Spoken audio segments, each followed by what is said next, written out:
ओम शांति। आज हम राजयोग के बारे में जानेंगे कि मेडिटेशन कैसे किया जाता है, क्या उसका आधार है और क्या उसकी विधि है, किस तरह से हम मेडिटेशन करें। तो आज हम जानेंगे राजयोग का आधार तथा विधि के बारे में। आज तक हम सभी ने सुना है कि भारत का प्राचीन योग पतंजलि का योग है, लेकिन आज हम एक ऐसे योग के बारे में जानेंगे जिसको आप चलते फिरते, उठते बैठते, खाते पीते, कोई भी कर्म करते कर सकते हो। जो बाकी योग होते कई सेंटर हैं, जैसे कहते हैं योगा सेंटर, वहाँ पे क्या होता है कि फिजिकल से रिलेटेड या फिजिकली कुछ ना कुछ ऐसा शारीरिक जो व्यायाम होता है वो कराया जाता है, जिससे हमारा शरीर जो वो स्वस्थ रहता है, निरोगी बन जाता है। और उसके लिए हमें टाइम देना पड़ता है। किसी न किसी ऐसे आसन में हम बैठते हैं या कोई ना कोई ऐसा जो व्यायाम है वो कराया जाता है।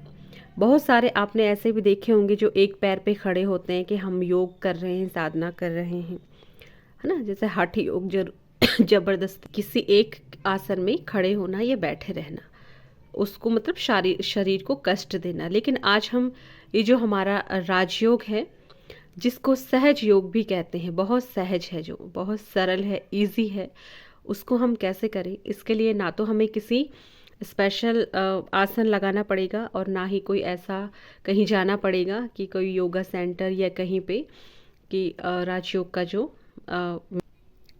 ये योग करने के लिए, क्योंकि इस योग की खासियत ही इतनी अच्छी है, मतलब इतना वो है कि आप चलते फिरते कुछ भी, आपको स्पेशल बैठना नहीं होता इस योग के लिए। ये योग हम चलते फिरते कर्म करते हुए कर सकते हैं। ये ऐसा योग है जिससे हमारा तन तो स्वस्थ होता ही है, साथ साथ हमारा मन, बुद्धि, हमारी जो आत्मा है वो निरोगी हो जाती है। उस योग से, जो पतंजलि का योग है या कोई भी शारीरिक ऐसा व्यायाम होता है, उस योग से हमारा शरीर स्वस्थ होता है। जब तक हम उस योग को करेंगे तब तक वो फ़ायदेमंद होता है, या इस एक जन्म के लिए वो फ़ायदा दे सकता है, हमारी शरीर को निरोगी रख सकता है। लेकिन जो सहज राजयोग है, जो मेडिटेशन है, उससे ये जन्म तो हमारा निरोगी बनता ही है। इस जन्म में हमारी जो आत्मा है, तन मन, वो निरोगी बनती है। साथ साथ आगे के जो भी जन्म हैं हमारे, कई जन्मों के लिए आत्मा हमारी निरोगी बन जाती है। तो आज हम उसी के बारे में जानेंगे। तो यहाँ पे हम जानते हैं कि राजयोग का आधार तथा विधि क्या है। अब राजयोग का आधार है और विधि क्या है। जब भी हम किसी को याद करते हैं तो किस बेसिस पे याद करते, कोई ना कोई कनेक्शन होता है ना। याद करने के लिए हम ऐसे किसी को याद नहीं करते। अब देखो, इस दुनिया में कितने सारे लोग हैं, पूरी दुनिया में, लेकिन हम सबको याद तो नहीं करते, किसी किसी को याद करते हैं ना। किसको याद करते हैं? सबसे पहला, या तो जिसके साथ हमारा कनेक्शन हो, संबंध हो, उनको हम याद करते हैं। दूसरा, जिनसे हमारी जान पहचान हो, जिनको हम जानते पहचानते हों, उनको हम याद करते हैं। और तीसरा, जहाँ से हमें प्राप्ति हो रही हो, ये कुछ मिलता हो, हम उन्हें याद करते हैं। सारी दुनिया के लोगों को हम याद नहीं करते।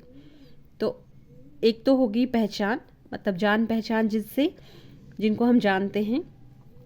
दूसरा, हमारा किसके साथ संबंध है, या जैसे हमारे माँ बाप हैं, भाई बहन हैं, जिनको हम याद करते हैं, तो उनके साथ हमारा कोई ना कोई कनेक्शन है, तब हम उनको याद करते हैं। और तीसरा है, जहाँ से हमें कुछ प्राप्तियाँ मिलती हैं या कुछ मिलता है, हम उन्हीं को याद करते हैं।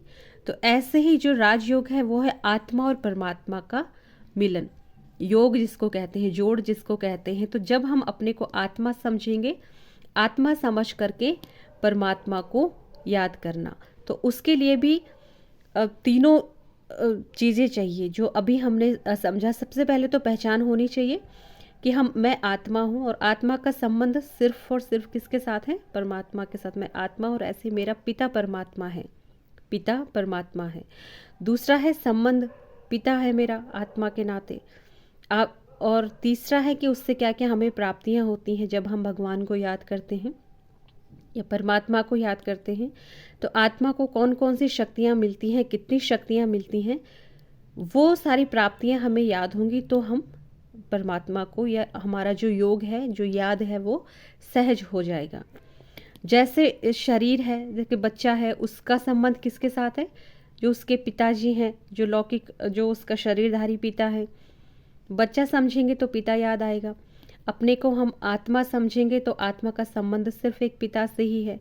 तो जब भी हम योग करने बैठे, या जिसको हम मेडिटेशन कहते हैं, मेडिटेशन करने बैठें, तो हम क्या करेंगे, अपने को आत्मा समझेंगे कि मैं आत्मा शांत स्वरूप हूँ, सुख स्वरूप हूँ। जितने भी आत्मा के गुण हमने देखे, जैसे आत्मा वाले चैप्टर में सबसे पहले कि मैं आत्मा कैसी हूँ, ज्योति बिंदु स्वरूप हूँ, और मेरे अंदर जो निजी गुण है, मेरे निजी संस्कार है, सुख, शांति, प्रेम, पवित्रता, ज्ञान, आनंद और शक्ति का, उनका चिंतन करें और पिता परमात्मा को जाने। जो हमने जाना कि भगवान कौन है, आत्मा का पिता शिव बाबा।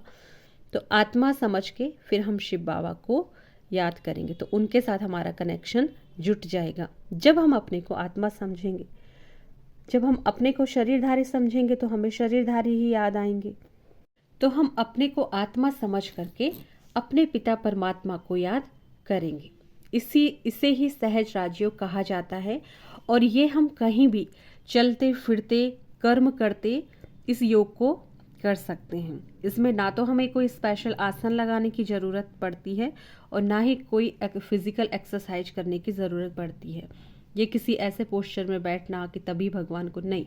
जैसे हम चलते फिरते कोई भी कर्म करते हैं, तो अगर हम अपनी मम्मी को याद करेंगे, अपनी माँ को याद करेंगे, तो हम ऐसे तो नहीं बोलते ना कि हम स्पेशल बैठ रहे हैं, जरा मैं अपनी मम्मी को याद कर लूँ बैठने। तो हम कर्म करते, बैठते, उठते, चलते अपनी मम्मी को याद कर लेते हैं, या किसी को भी अगर याद करते हैं, बच्चे को, भाई बहनों को, या किसी को भी याद करते हैं, तो हम उनके लिए स्पेशली नहीं बैठते। ऐसे ही वो हमारा पिता है, हम आत्मा है और आत्मा का पिता परमात्मा है। हम भी जब अपने को आत्मा समझेंगे, हम चाहे कर्म कर रहे हैं, चल रहे हैं, खा रहे हैं, पी रहे हैं, अपने को आत्मा समझेंगे, तो आत्मा का कनेक्शन सिर्फ किसके साथ जुड़ जाएगा, परमात्मा के साथ। जिस तरह से आप सभी ने जैसे देखा होगा कि जो तार होती है ना, जो बिजली की तारें होती है, प्लास्टिक की होती हैं, तो जब उनके करंट जोड़ना होता है, मतलब लाइट का संचार करना होता है, तो क्या करते हैं, प्लास्टिक को थोड़ा सा आगे से छील देते हैं या निकाल देते हैं। उस प्लास्टिक को, अंदर जो वायर होती है उसको फिर दूसरे वायर से कनेक्ट करते हैं, तो फिर उसमें बिजली चलती है, या बिजली आती है, ये करंट आता है। इसी तरह से हमें भी क्या करना है, देह रूपी ये प्लास्टिक है, जब हम इसको भूल जाएंगे, अपने को आत्मा समझेंगे, तो हमारा कनेक्शन भी, तो हमारे जो आत्मा है उसमें भी करंट आ जाएगा, माना उसकी शक्तियाँ आ जाएगी। तो इस तरह से हम मेडिटेशन कर सकते हैं।